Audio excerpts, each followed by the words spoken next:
김영삼 대통령의 생애와 철학. 어린 시절과 생애.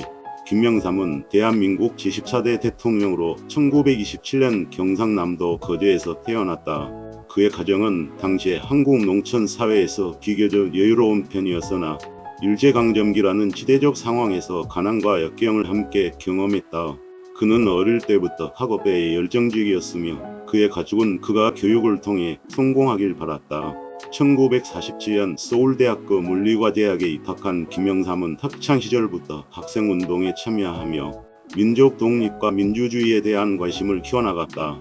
이후 1954년 김영삼은 당시 최연소로 국회의원에 당선되어 정치계에 입문했다.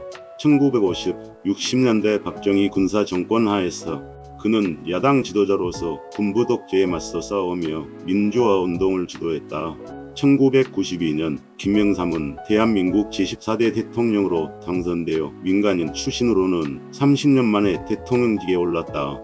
그는 대통령 재임 중 대한민국의 정치와 경제 구조를 혁신하기 위한 다양한 개혁을 추진했으며 특히 금융실명제와 같은 중요한 정책을 도입하였다. 그러나 그의 재임 중 발생한 IMF 경제 위기는 그의 업적에 큰 그림자를 드리웠다. 김영삼의 인생 철학. 김영삼의 인생 철학은 민주주의, 자유, 그리고 정의라는 세 가지 가치에 뿌리를 두고 있다. 그는 평생을 군사 독재에 맞서 싸우며 대한민국의 민주화를 위해 헌신했다. 그의 철학은 다음과 같은 핵심 신념으로 요약할 수 있다. 민주주의. 김영삼은 민주주의를 지키기 위해 목숨을 걸고 싸웠다. 그는 국민이 주인이 되는 진정한 민주주의를 실현하고자 했다. 자유. 김영삼은 국민의 자유를 지키는 것이 민주주의의 핵심이라고 보았다. 정치적 자유뿐만 아니라 경제적 자유도 중요시했다. 정의. 김영삼은 정의로운 사회를 만들기 위해 불의와 타협하지 않았다. 부패 척결과 공정한 법 집행을 강조했다. 투쟁. 그는 정치적 억압에 맞서 끝까지 싸우는 불굴의 의지를 가지고 있었다. 이는 그의 단식투쟁과 민주화 운동에서 명백히 드러난다. 개혁. 김영삼은 기득권 세력의 저항에도 불구하고 과감한 개혁을 추진했다. 그는 국가의 미래를 위해 필요한 변화는 반드시 이루어져야 한다고 믿었다. 김영삼 대통령의 명언. 민주주의는 피를 먹고 자란다. 역사는 정의와 진실을 추구하는 자의 편이다. 민주주의는 모든 사람에게 기회를 주는 제도이다. 국민이 주인인 나라를 만들겠다. 불의와 타협하지 않는 것이 정치인의 도리다. 우리의 투쟁은 민주주의를 향한 끝없는 여정이다. 부정부패는 반드시 척결되어야 한다. 경제개혁은 국가의 미래를 위한 필수 과제다. 정치인의 말은 국민에게 신뢰를 주어야 한다. 정의로운 사회를 만들기 위해 희생을 두려워하지 말아야 한다. 김영삼의 주요 업적. 금융실명제 실시. 김영삼 정부는 1993년 8월 금융실명제를 전격 도입하여 부정부패와 자금 세탁을 방지하고 투명한 금융거래를 유도했다. 이는 한국 경제의 투명성을 높이는 데 큰 기여를 했다. 문민정부 수립. 김영삼은 30년 만에 최초의 민간인 대통령으로서 문민정부를 수립했다. 이는 한국 정치사에서 군사정권의 종식을 알리는 중요한 사건이었다. 부정부패 척결. 그는 대통령 재임 중 부정부패를 근절하기 위한 강력한 조치를 취했다. 검찰의 정치적 독립을 보장하고 공직자에 대한 철저한 조사와 처벌을 통해 부패를 뿌리 뽑고자 했다. 공직자 재산 공개. 공직자들의 부패를 방지하기 위해 공직자 재산 공개 제도를 도입했다. 이는 공직자의 청렴성을 강화하고 국민의 신뢰를 얻기 위한 중요한 조치였다. 지방자치제 전면 실시. 김영삼은 지방자치제를 전면적으로 실시하여 중앙집권적 정치 구조에서 벗어나 지방의 자율성과 책임성을 강화했다. 외환위기 극복 노력. 김영삼 정부는 1997년 외환위기 당시 위기를 극복하기 위한 다양한 조치를 취했다. 비록 위기를 완전히 막지는 못했으나 위기 이후 구조조정을 통해 한국 경제의 회복을 도모했다. 북한 핵 문제 대응.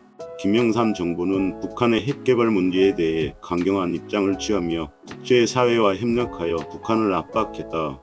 이는 한반도 평화를 유지하기 위한 중요한 외교적 노력의 일환이었다. 정치개혁 추진. 김영삼은 군부와의 결별을 선언하고 정경유착을 근절하기 위한 정치개혁을 추진했다. 특히 오공청산과 전두환, 노태우 전 대통령의 구속을 통해 민주주의의 기틀을 다졌다. 사법개혁, 법원의 독립성과 공정성을 강화하기 위한 사법개혁을 추진했다. 이는 국민의 기본권 보호와 법치주 확립에 기여했다. 한일 관계 개선, 김영삼은 한일 관계 개선을 위해 일본과 협력을 강화했다. 일본의 식민지 지배에 대한 사과를 요구하며 미래지향적인 한일 관계를 구축하기 위한 노력을 아끼지 않았다. 김영삼에 대한 헌사, 민주주의의 투사. 김영삼 대통령, 불굴의 의지로 민주화를 이끈 지도자, 대한민국 금융 투명성을 개혁한 개혁가, 정의를 위해 싸운 문민 대통령, 부정부패와 전쟁에서 승리한 지도자, 민간 정부의 초석을 놓은 민주주의 수호자, IMF 위기 속에서도 국가를 구하려 했던 지도자, 한국 정치사의 큰 흐름을 바꾼 혁명가, 군사정권 종식을 이끌어낸 민간인 대통령, 한국 민주주의의 기틀을 세운 위대한 지도자. 김영삼 대통령과 금융실명제 시행. 금융실명제의 배경. 금융실명제는 대한민국 경제사에서 중요한 전환점으로 평가받는 정책입니다. 1980년대와 1990년대 초반까지 한국은 금융거래가 실명으로 이루어지지 않는 경우가 많았습니다. 이는 부동산 투기, 탈세, 비자금 조성, 자금 세탁 등의 문제를 야기했고 한국 경제의 투명성을 저해하는 주요 요인이었습니다. 김영삼 대통령은 문민정부 출범과 함께 한국 사회의 투명성과 공정성을 강화하고자 하는 강한 의지를 가지고 있었고 이러한 문제를 해결하기 위해 금융실명제 도입을 구상했습니다. 금융실명제는 모든 금융거래를 실명으로 하도록 했으며 부정한 자금 거래와 탈세를 근절하고 금융 시스템의 투명성을 높이려는 목적이 있었습니다. 금융실명제의 시행. 김영삼 정부는 1993년 8월 12일 금융실명제를 전격적으로 시행했습니다. 이 정책의 도입은 매우 기습적으로 이루어졌으며 발표와 동시에 시행되었습니다. 이는 예상치 못한 조치였기 때문에 시장에 큰 충격을 주었지만 그만큼 부정자금을 보유한 사람들에게 대비할 시간을 주지 않으려는 의도도 있었습니다. 금융실명제의 주요 내용은 다음과 같습니다. 모든 금융거래의 실명화. 모든 금융거래는 실명계좌를 통해서만 가능하도록 규정되었습니다. 이는 비실명계좌를 통한 모든 거래를 금지하는 것이었습니다. 기존 비실명계좌의 실명전환. 기존에 사용되던 비실명계좌는 일정 기간 내에 실명으로 전환하도록 의무화되었습니다. 이를 통해 과거의 비정상적인 금융거래를 정상화하려는 목적이 있었습니다. 불법 자금에 대한 조사 강화. 실명제 도입과 함께 불법 자금이나 비자금의 출처를 조사하고 이를 통해 탈세와 부정부패를 근절하기 위한 조치가 강화되었습니다. 금융실명제의 효과와 평가. 금융실명제는 단기적으로 큰 사회적 반영을 일으켰습니다. 처음에는 시장의 불안과 경제 혼란이 있었으나 시간이 지나면서 긍정적인 효과가 나타났습니다. 금융실명제는 다음과 같은 주요 성과를 이끌어냈습니다. 부정부패 척결, 비자금 조성, 자금 세탁, 탈세 등의 행위가 크게 줄어들었으며 한국 경제의 투명성이 크게 향상되었습니다. 금융거래의 정상화. 금융거래가 투명하게 이루어지게 되면서 금융 시스템의 신뢰도가 높아졌습니다. 이는 금융시장의 건전성을 강화하는 데 기여했습니다. 경제민주화 추진. 금융실명제는 경제민주화의 중요한 단계로 평가받습니다. 이는 부의 불평등을 줄이고 공정한 경제 질서를 확립하는 데 기여했습니다. 그러나 일부에서는 금융실명제가 부동산 가격 폭등, 자금 경색 등의 부작용을 일으켰다는 비판도 제기되었습니다. 특히 초기에는 자금 이탈과 경기 위축의 우려가 있었으나 장기적으로는 한국 경제의 투명성과 공정성을 강화하는 데 중요한 역할을 했다는 평가가 지배적입니다. 김영삼 대통령과 IMF 위기. IMF 위기의 배경. IMF 위기는 1997년 말 한국 경제를 강타한 외환 위기입니다. 이 위기의 원인은 복합적이지만 주로 다음과 같은 요인들이 꼽힙니다. 과도한 외채 의존. 1990년대 한국 경제는 급격한 성장을 이루었으나 그 과정에서 과도하게 외채에 의존했습니다. 특히 단기 외채의 비율이 매우 높았고 이는 외환시장의 불안을 야기했습니다. 금융부문의 부실. 한국의 금융부문은 급격한 성장에도 불구하고 관리와 감독이 제대로 이루어지지 않았습니다. 은행과 기업들은 무리한 차익과 투자를 통해 자산을 확장했으나 이는 결국 부실 채권의 증가로 이어졌습니다. 기업 부채 문제. 대기업들은 차입을 통해 과도하게 확장했으며 이는 기업 부채 증가를 초래했습니다. 경제 상황이 악화되면서 많은 기업들이 부도를 맞게 되었고 이는 금융 시스템 전체의 불안을 초래했습니다. 1997년 11월 태국, 인도네시아 등 아시아의 다른 국가에서 시작된 금융위기가 한국으로 확산되었고 외환보유고가 급격히 감소하면서 한국 정부는 IMF에 긴급 구제금융을 요청하게 되었습니다. 김영삼 정부의 대응. IMF 위기 당시 김영삼 대통령과 그의 정부는 위기 극복을 위해 여러 가지 조치를 취했습니다. 그러나 초기 대응에서의 문제점들이 비판을 받기도 했습니다. 김영삼 정부의 주요 대응은 다음과 같았습니다. IMF 구제금융 요청. 김영삼 정부는 1997년 12월 IMF와의 협상을 통해 550억 달러 규모의 구제금융을 받기로 합의했습니다. 이 협상에는 금융, 노동, 기업 구조조정을 포함한 엄격한 경제개혁 조건이 부과되었습니다. 구조조정. IMF와의 협상에 따라 정부는 금융 부문과 기업 부문의 구조조정을 추진했습니다. 부실한 금융기관과 기업들을 정리하고 경제 구조의 근본적인 변화를 도모했습니다. 환율 및 금리 정책 조정. 김영삼 정부는 환율과 금리 정책을 조정하여 외환시장의 안정을 도모하고 외환보유고를 확보하기 위해 노력했습니다. IMF 위기의 결과와 평가. IMF 위기는 한국 경제와 사회에 큰 충격을 주었지만 동시에 경제 구조의 근본적인 변화를 촉발하는 계기가 되었습니다. 이 위기를 통해 한국은 다음과 같은 중요한 교훈을 얻었습니다. 경제의 투명성과 건전성. IMF 위기를 겪으면서 한국 경제는 더 투명하고 건전한 구조로 변화했습니다. 금융 감독이 강화되었고 기업들의 재무 구조가 개선되었습니다. 국제 금융 시장과 연계 강화.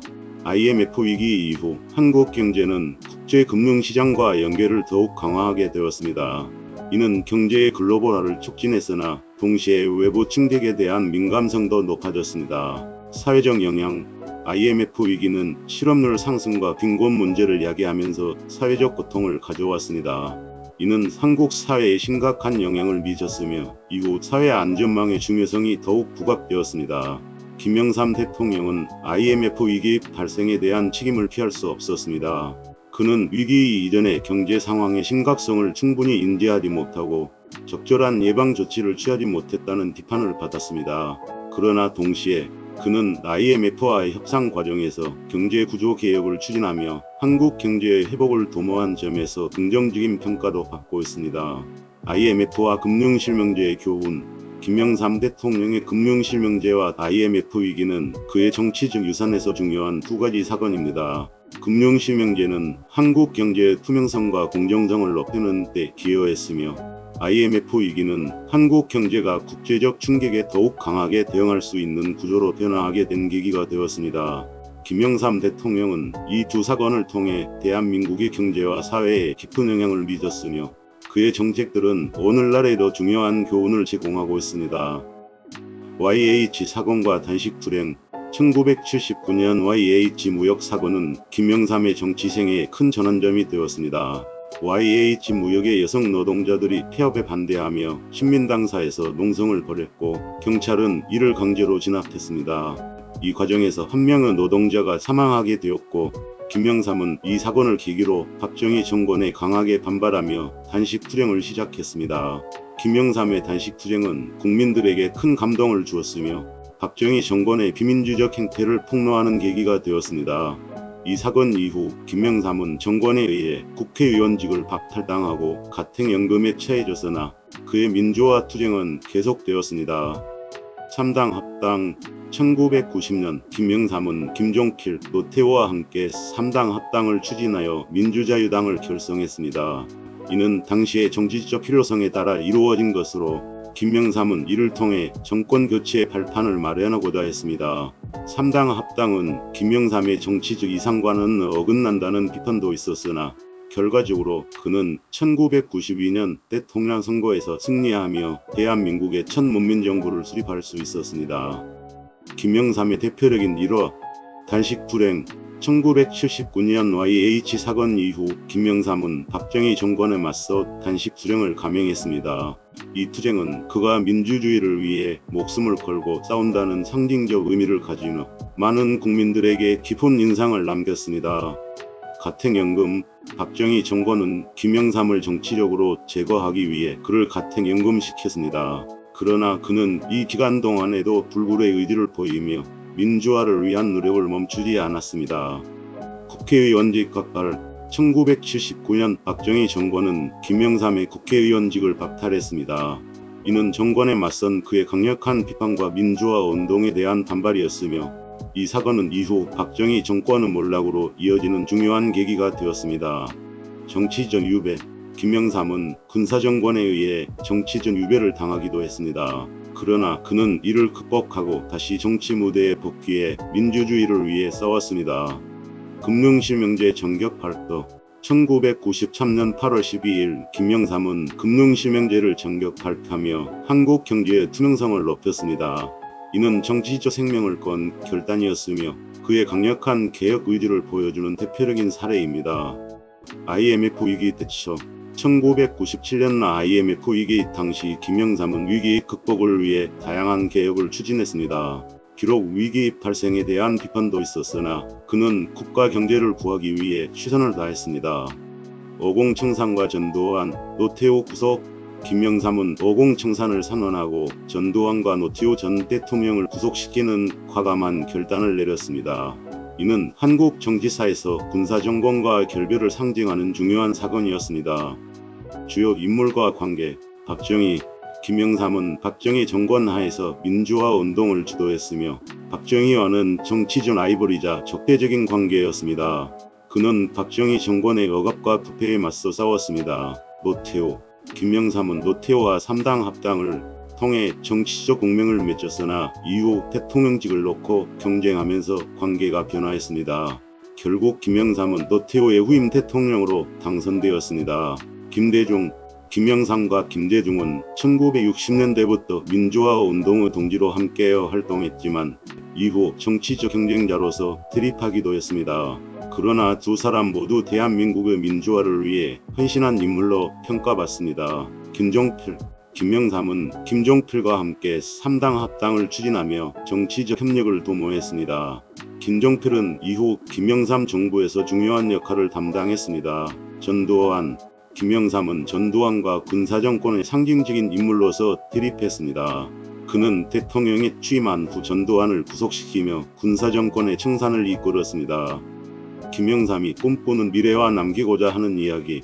김영삼은 한국 민주주의의 발전과 국민의 자유를 꿈꾸었습니다. 그는 군사정권의 억압을 벗어나 국민이 주인이 되는 진정한 민주주의 사회를 만들기 위해 평생을 헌신했습니다. 그의 마지막 메시지는 정의와 민주주의를 위해 싸운 우리 모두의 노력이 헛되지 않기를 바란다는 것이었습니다. 김영삼은 후세대에게 민주주의와 정의의 가치를 지키며 부정부패를 척결하고 공정한 사회를 만들어야 한다는 메시지를 남겼습니다. 그는 정치인으로서의 도덕적 책임과 국민에 대한 신뢰를 무엇보다 중요하게 여겼으며 이를 통해 대한민국의 미래가 더 밝아지길 바랐습니다. 결론. 김영삼 대통령은 대한민국 현대사에서 중요한 인물로 그의 생애와 업적 그리고 철학은 한국 민주주의 발전에 큰 기여를 했습니다. 그의 불굴의 의지와 개혁 정신은 오늘날까지도 많은 이들에게 영감을 주고 있으며 그의 삶은 대한민국 정치사에서 중요한 장을 차지하고 있습니다.